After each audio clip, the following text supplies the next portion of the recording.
In the heart of a bustling city, lived a young woman named Anya.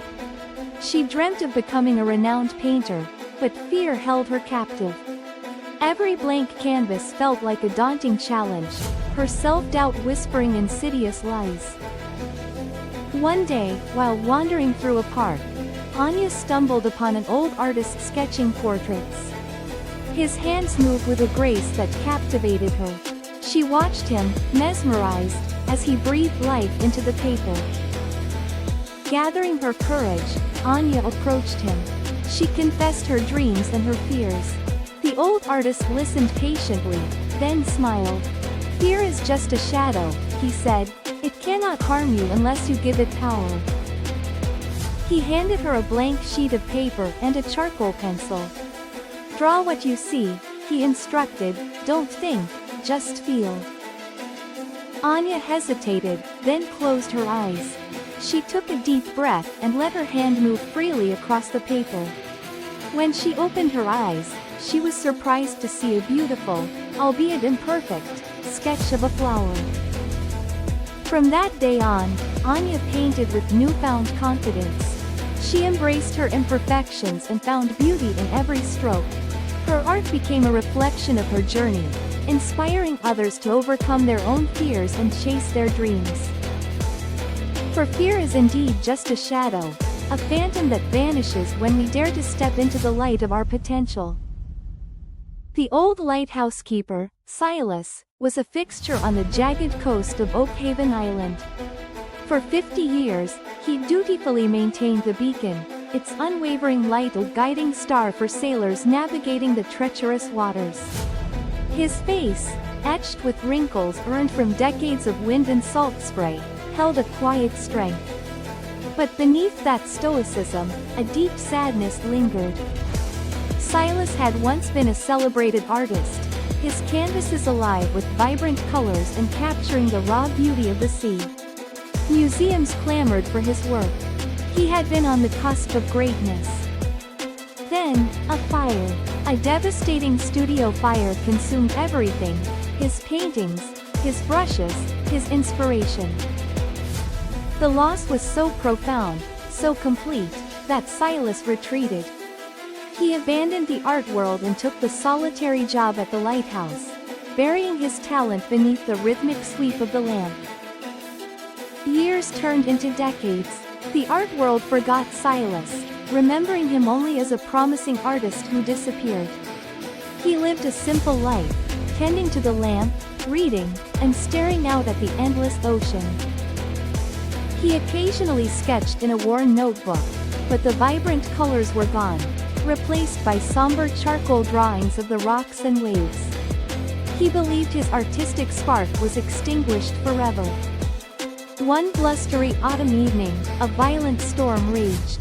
The waves crashed against the lighthouse with ferocious intensity. A small fishing boat, caught in the tempest, sent out a desperate distress signal. Silas, despite his age, worked tirelessly, ensuring the lighthouse beam cut through the blinding rain and swirling foam. He guided the Coast Guard cutter towards the struggling vessel. Among the rescued fishermen was a young woman named Alara. Shivering and exhausted, she was brought into the lighthouse to recover. Alara, a budding art student, noticed Silas's worn notebook filled with charcoal sketches. Intrigued, she asked about them. Silas hesitantly revealed his past, marked by fire, loss, and self-imposed exile. His voice was thick with regret, believing his art was a lost cause. Alara listened patiently, her eyes filled with empathy.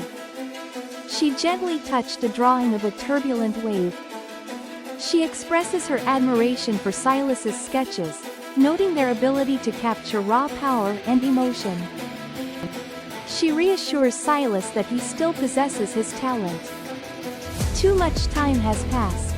My hands are old, my vision isn't what it used to be." Alara refused to accept his resignation. "Just one painting, Silas. Just one. Do it for yourself. Do it for the sea that's been your companion all these years." Alara's unwavering belief and his own artistic spirit nudged him. With the Coast Guard's help, she brought art supplies to the lighthouse. Silas stared at the blank canvas, overwhelmed by doubt. He looked out at the turbulent sea, remembering the fishermen he had helped save in the fire. Instead of despair, he felt a flicker of defiance. He picked up a brush, dipped it in paint, and began. Weeks passed. Silas painted with a passion he hadn't felt in decades. Alara, who visited frequently, offered encouragement and gentle critique. The lighthouse became a studio once more, filled with the scent of paint and the sound of the crashing waves.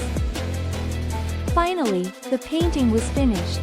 It was a masterpiece, not a replica of his earlier works, but something deeper, something born from hardship and resilience.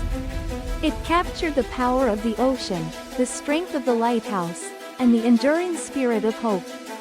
It was a reflection of Silas himself. Alara arranged for the painting to be exhibited at a local gallery. Silas, reluctant but trusting Alara, agreed. The opening night was a revelation.